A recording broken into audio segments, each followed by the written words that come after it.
most people, myself included, thought when I began the book that they met on The Trouble with Harry.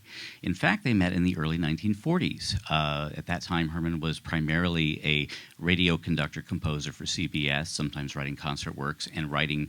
Basically, I think his goal was to do one film a year if he found something he liked. He would score a movie, but he saw himself then, as he did throughout his lifetime, as someone who wrote music. He didn't write film music. He was, or I should say, he wasn't a film music composer, quote unquote. He was someone who worked in virtually every medium that existed, and it wasn't that he was downplaying or negating the film music in any way.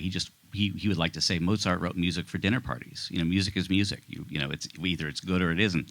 So he was living in New York, and I think it was 1942, he came out to Los Angeles on one of his trips and wrote his then wife, Lucille Fletcher, that he met with various people, didn't have much hope, though, of making any friends. He was very suspicious of people before he got to know them. And then there's this fascinating sentence that I quote in the book that's something like, met Hitchcock at the Brown Derby, he agrees I should have done his last film, And so there's this little, and then you think, well, perhaps he could have done, well, you think of all the films of the 40s and early 50s. Then again, the more I thought about it, I thought, I'm glad it didn't happen then, because they probably wouldn't have been speaking to each other by 1955 when they did start to work together, because Herrmann's relationships tended to, have an expiration date, unfortunately. And he almost scored another Hitchcock film in the late 40s called The Paradeen Case, which is really more of a David O. Selznick movie than a Hitchcock movie. It was the last film that Hitchcock did under his contract for Selznick, and he would not have been involved with the music, really. But Selznick was a big Herrmann fan, and it's fascinating. And in the last 3 decades or more or less since the book, I've just encountered more and more correspondence of Selznick trying to get Herrmann on things that you wouldn't even think of him as really being right for, like Since You Went Away, the 3-hour World War II film. And Herrmann just kept turning down Selznick, and I think Herrmann kept turning down Selznick very nicely and politely, because he knew that Selznick was a little crazy and micromanaging every bar of every score, and Bernard Herrmann was not a fool, and he just knew that collaboration, I think, wouldn't work. And there's even a funny letter from Selznick somewhere saying, "Why is everyone trying to tell me not to hire Bernard Herrmann? What is there something I don't know about?" Oh, and it's like nobody could say, "Well, he's kind of crazy, and you are really too hands-on. This would not work." This is new information, I think, to me.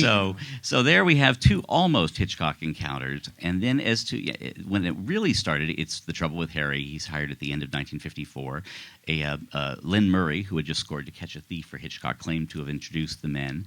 There was nothing in correspondence that pinpointed an exact moment, but it was just so logical that they worked together. And Herrmann had been scoring one of the last original radio series being created at CBS, something called Crime Classics. And I will say that again, Crime Classics, because you will find them on the internet, and it is an extraordinarily entertaining program, because it was a half-hour show that basically dramatized real-life crimes from Abraham Lincoln's assassination to Nero, and a lot of 19th century murders, England, early America.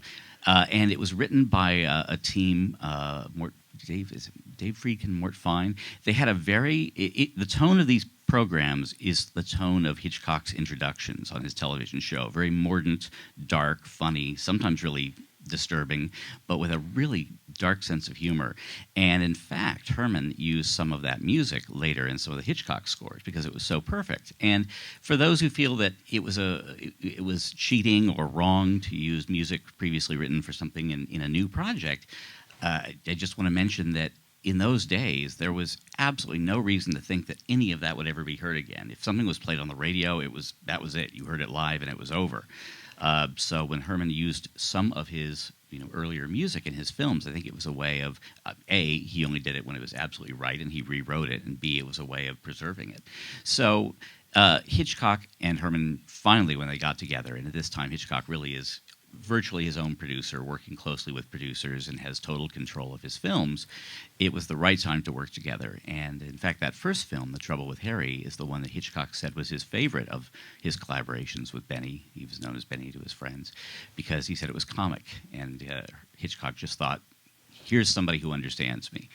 And Herrmann also said years later, you may know the quote because it's on that album, that he felt that the film and the music was as much a portrait of Hitch as it was the score for the film, and captured his different qualities. So just as Hitchcock is sometimes pigeonholed, especially these days, the dark side is really accentuated.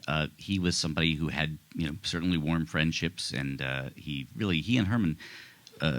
It was kind of a love affair. I mean, they were so attuned to the same kinds of things. And even though Herrmann was born in New York, he was a tremendous Anglophile, and so he and Hitchcock loved talking about British murder cases and things like that, and they'd socialize a great deal.